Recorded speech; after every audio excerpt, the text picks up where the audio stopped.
Izpit imam slabe 3 leta, od takrat se je marsikaj spremenilo, pa ne toliko v samih predpisih, ampak predvsem v moji glavi, kako dojemam promet, kako se jaz vozim, res, da sem bolj suveren v kakšnih ozkih cestah, ko se srečavam z avti. Ampak sem pa na momente preveč suveren v smislu, da si prehitro vozim, kakšen stop znak prevozim, pa upam, da bomo to danes odpravili.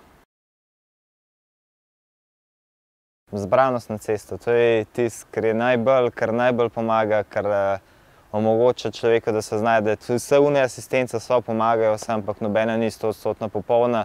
Marsikaj sem že sprobal, ampak na koncu vidiš, da če nisi ti 100% zbran na cesto, ti nobena asistenca ne pomaga v ključnih trenutkih.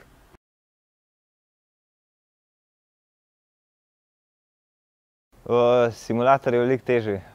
Tam ni placa za napake, vedno moraš biti pozoren na vse. Potem te še simulator sam te hoče zbegati, tukaj pa ni takih za nalašč postavljenih situacij, ki bi te zmedle.